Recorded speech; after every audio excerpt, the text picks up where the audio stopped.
Astro பக்தி talk channel அனைத்து நேயர்களுக்கும் திண்டுக்கல் ஹரிஹரன் சர்மாவின் பணிவான வணக்கம். நாம் புது வருடத்திற்கு பலன் பார்க்கிறோம், தமிழ் வருடத்திற்கு பலன் பார்க்கிறோம், ஆங்கில வருடத்திற்கு பலன் பார்க்கிறோம். வருட கிரகங்களான சனி, குரு, ராகு, கேது இவை அனைத்திற்குமே பலன்களை பற்றி நாம் பேசிக்கொண்டு வருகிறோம். ஆனால் பொதுவான ஒரு வழக்காடல் ஒன்று, தை பிறந்தால் வழி பிறக்கும். ஆனால் அந்த தை பிறந்தால் யார் யாருக்கு வழி பிறக்கும், இதை பற்றி நம்ம இது வரைக்கும் அதிகமாக பேசினதே இல்லை. அதனால் இந்த தடவை அதை பற்றி உத்தராயண புண்ணிய காலத்தினால் கிரக நிலையின் காரணத்தினால் ஏற்படக்கூடிய விளைவுகளை பற்றி நாம் இங்கு பேசலாம் என்று தான் இருக்கிறோம். இந்த தை மாதம் விருச்சிக ராசியிலும் கடக லக்னத்திலும் பிறக்கிறது. லக்ன ஏரி நட்சத்திரம், சந்திரன் ஏரி நட்சத்திரம் இரண்டுமே சனியின் நட்சத்திரமாக இருப்பதுங்கிறது ஒரு அற்புதமான ஒரு விஷயம் என்று கூட நாம் எடுத்துக்கொள்ளலாம். காரணம் என்னன்னு சொன்னால், சனி பகவான் இந்த வருஷம் பெர்த் யோகியாக இருக்கார். இந்த தை மாதம் பிறக்கு நேரத்தில் கண்டம் நாம யுகம், அதில் சனி பகவான் பெர்த் யோகியாக இருக்கிறார்.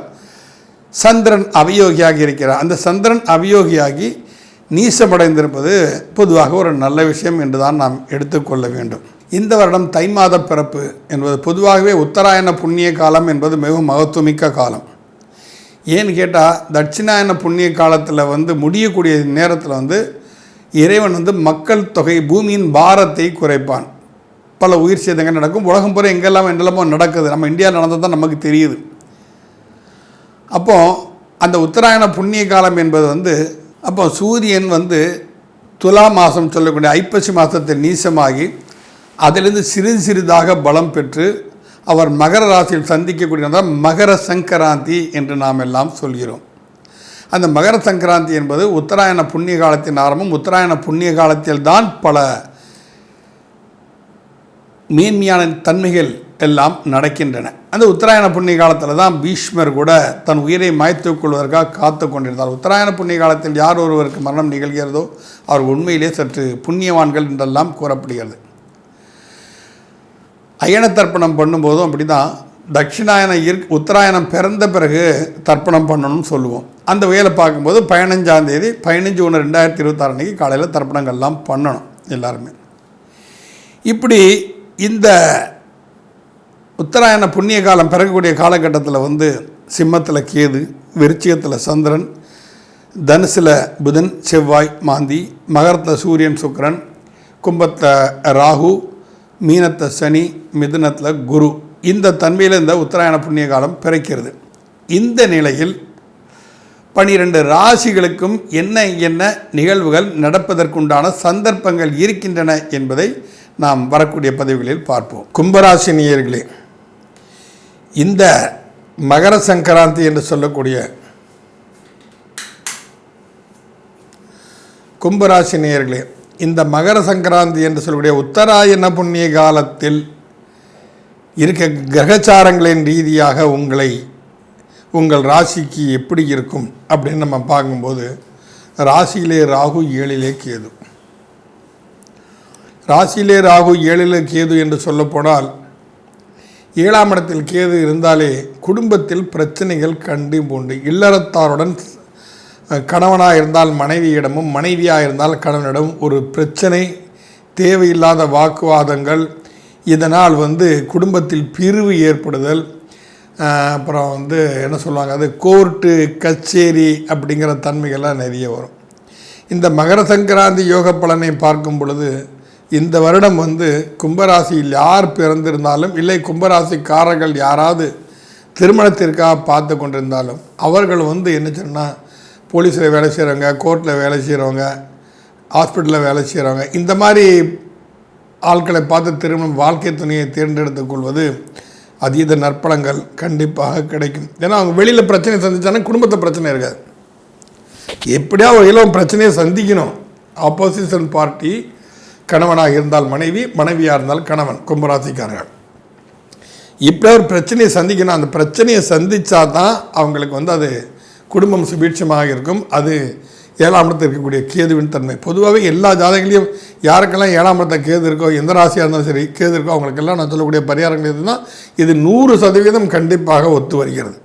குடும்பத்தில் பிரிவினை ஏற்படாமல் அது பார்த்து கொள்ள உதவும். அப்போ அதே சமயத்தில் உங்கள் ராசியாதிபதி ராசிக்கு 2ல் வேறு சஞ்சரிச்சுட்டு இருக்கிறார். அப்போ வந்து என்ன அப்படின்னு சொன்னால், வார்த்தைகள், நீங்கள் பேசக்கூடிய வார்த்தைகள் இருக்கு இல்லையா, அதில் வந்து கொஞ்சம் கவனம் தேவை. வாக்கில் சனிம்பாங்க, நாக்கில் சனி. என்னடா நாக்கில் சனியா, எப்போ பார்த்தாலும் அஸ்து பாடிட்டே இருக்கியே அப்படிம்பாங்க. இப்போ அந்த மாதிரி தன்மை கண்டிப்பாக உங்களுக்கு உண்டு. ஆனால் இந்த மகர சங்கராந்தி ஆகிய உத்தராயண புண்ணிய கால தை மாத பிறப்பன்று குருவுடைய பார்வை உங்களுக்கு ராசிக்கு இருப்பதால் இவை அனைத்தும் சற்று கட்டுக்குள் இருக்கும். அதற்குண்டான முயற்சியில் நீங்கள் இறங்கும் பட்சத்தில் தானாக சரியாயிரும் நினச்சிடக்கூடாது, எல்லாமே சரியாக போய் நினச்சிடக்கூடாது. நீங்கள் கொஞ்சம் முயற்சி பண்ணினால் நல்லது நடக்கணும். நம்ம குடும்பத்தை பிரச்சனை பண்ணக்கூடாது, நம்ம இல்லத்தில் நம்மளை நம்பி இருக்கிறவங்க கூட நம்ம வந்து வாக்குவாதத்தை ஈடுபடக்கூடாது. இதையெல்லாம் நினச்சி சிந்தித்து செயலாற்றினால் இந்த தன்மை உங்களுக்கு கண்டிப்பாக ஒரு சாதகமாக அமைய சூழ்நிலையிலையும் உண்டு, இல்லாமலெல்லாம் இல்லை. ஆக ஜென்மத்தில் ராகு இருக்கிறான் அப்படின்னு சொன்னால் இந்த ராகு வந்து ஒரு தேவையற்ற பழக்க வழக்கங்களை உங்களுக்கு ஏற்படுத்திவிடும். ஒரு நல்ல நண்பர்கள் கிடைக்க மாட்டாங்க. நீங்கள் நல்ல நண்பர் நினைப்பீங்க, உங்களை ஏமாற்றி போயிட்டே இருப்பாங்க. வந்து யார் மேலேயும் நம்பிக்கை இல்லாத தன்மையை கொஞ்சம் உருவாக்கி விட்டுரும்.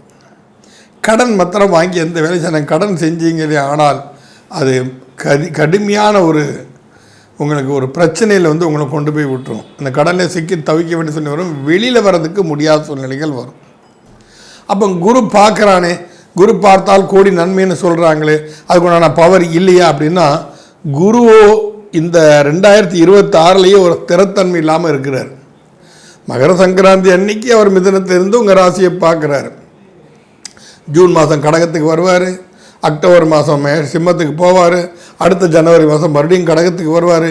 இப்படி அவரே வந்து லெஃப்ட் ரைட் வாங்கிட்டு இருக்கிற ஒரு ஸ்திரத்தன்மை இல்லாமல், அப்போ வந்து சிந்திக்கும் ஆற்றல் அனைவருக்குமே குறையத்தானே செய்யும். நாம் அதையெல்லாம் இங்கே பார்க்க வேண்டும் அல்லவா?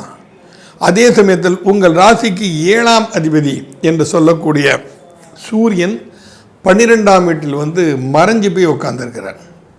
7ஆம் வீட்டு அதிபதி சூரியன் 12ஆம் இடத்தை மறைஞ்சிருக்கிறார். அப்போ 7ஆம் இடத்துக்கு அதிபதியாக சூரியன் 12இல் மறைந்திருப்பது, 7ஆம் இடத்தில் கேது இருப்பது குடும்பத்தில் கண்டிப்பாக பிரச்சனைகள் வருவதற்கு சாத்தியக்கூறுகள் இருக்கின்றன. வார்த்தைகளை விட்டுவிடக்கூடாது. ஏன்னா 2லேயும் வேறு சனி உட்கார்ந்துருக்கான். வார்த்தையை விட்டால் சொன்னா, ஹிந்தியில் ஒரு பழமை சொல்லுவாங்க, பந்தூக் செனிக்கிலே கோலி மூவ் செனிக்கிலே போலி கபி வாபஸ் நகி ஆத்தாமா. அதாவது துப்பாக்கிறது ஒரு துண்டு கிளம்பி அது இந்த குண்டை திருப்பி பிடிச்சி உள்ளே அடைக்க முடியாது. வாயிலிருந்து ஒரு வார்த்தையை விட்டாச்சுன்னா விட்டது தான். அதுக்கு திருக்குறள் கூட ஒரு அருமையான குறள் இருக்குது. தீயினால் சுட்ட புண் உள்ளாருமே ஆறாது நாவினால் சுட்டவடுன்னு சொல்லி ஒரு பழமொழி இருக்குது. தீயில் ஒரு காயம் பிடிச்சி அதை மருந்து போட்டு தடவிடலாம். ஆனால் ஒருத்தர் பேசிட்டானே, நம்மளை பேசிட்டானேன்னு காலம் பூரா நினச்சிக்கிட்டு இருக்க வேண்டி வரும். இந்த மாதிரி தன்மைகளெல்லாம் வந்து உங்களுக்கு வர்றதுக்கு சாத்தியக்கூட நிறைய இருக்கின்றன. பொறுமையை கடைப்பிடிப்பது நல்லது.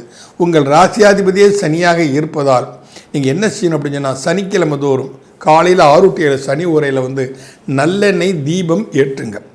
சனி பகவான் சன்னதியில் போய் நல்லெண்ணெய் தீபம் ஏற்றிவிட்டு, ஒரு விளக்குலேருந்து இன்னொரு விளக்கு ஏற்றாதீங்க.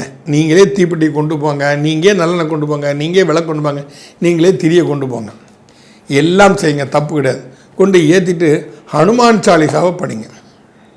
ஹனுமான் சாலிசா படிச்சிங்கன்னா இந்த சனி பகவானின் தன்மை உங்களுக்கு குறைந்து உங்களை கர்ம நெறியில் செல்வதற்காக தர்ம நெறியில் செல்வதற்காக சனி பகவான் முழுமையான துணை புரிவார்.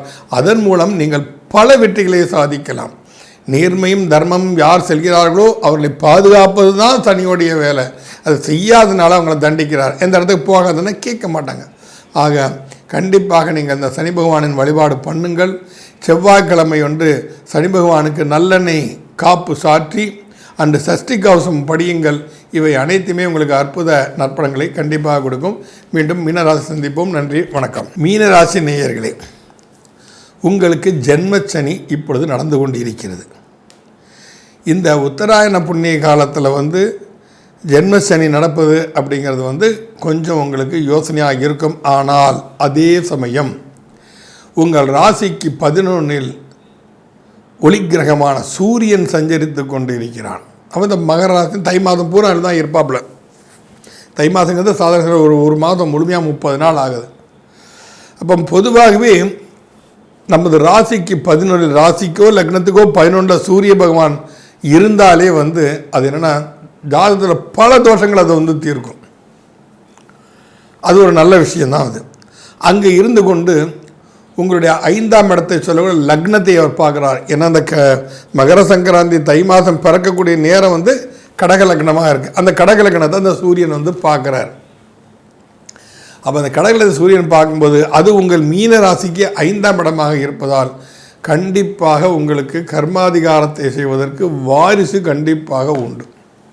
புதுசாக கல்யாணம் பண்ணுவாங்க, இல்லை நீண்ட நாளாக கல்யாணம் ஆகியும் குழந்தை பாக்கியம் இல்லாதவங்களுக்கு இந்த உத்தராயண புண்ணிய காலத்தில் நீங்கள் பொங்கலிட்டு சூரியனை வழிபட்டீர்களே ஆனால், உழவர் திருநாள்னு சொல்கிறோம், அன்றைக்கி கரும்பெல்லாம் படைச்சி பனங்கிழங்கெல்லாம் வச்சு பொங்கல் எல்லாரும் வீட்டுக்கு வெளியே வைக்கணும். சூரியனுக்கு தான் படையலே போடணும். வீட்டுக்குள்ளேயே எல்லாரும் செய்கிறாங்க. ஒரு கோலத்தில் சூரியனும் சந்திரனும் வரைஞ்சிக்கிறாங்க. அது சூரியன் சந்திரன் வரைஞ்சா போகிறோமா? அது எப்படி ஆவாகனம் பண்ண வேண்டாமா சூரியனை? எங்கேருந்து பண்ணுவாங்க? இத்தனூண்டு ரூமுக்குள்ளே அது எத்தனை ஒரு கபாட்டில் தான் சாமி வச்சுருப்பாங்க. எங்கேருந்து பண்ண முடியும்? கால் மிதிபடி இடத்தெல்லாம் கீழே பண்ணுறாங்க. அதெல்லாம் பண்ணக்கூடாது.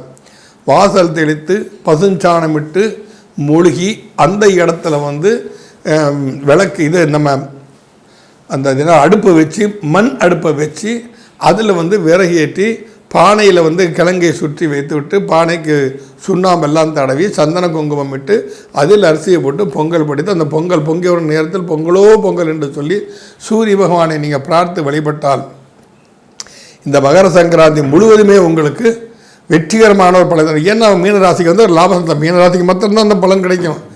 ராசிக்கு 11 சூரியன் உட்காந்துருக்காங்க. இது எப்போவுமே நடக்கக்கூடிய விஷயம். ஒவ்வொரு மகர சங்கராந்திக்கும் மகராசியில் பிறக்கும்போது மீன ராசிக்கு அது 11 இடமாக தான் வரும்.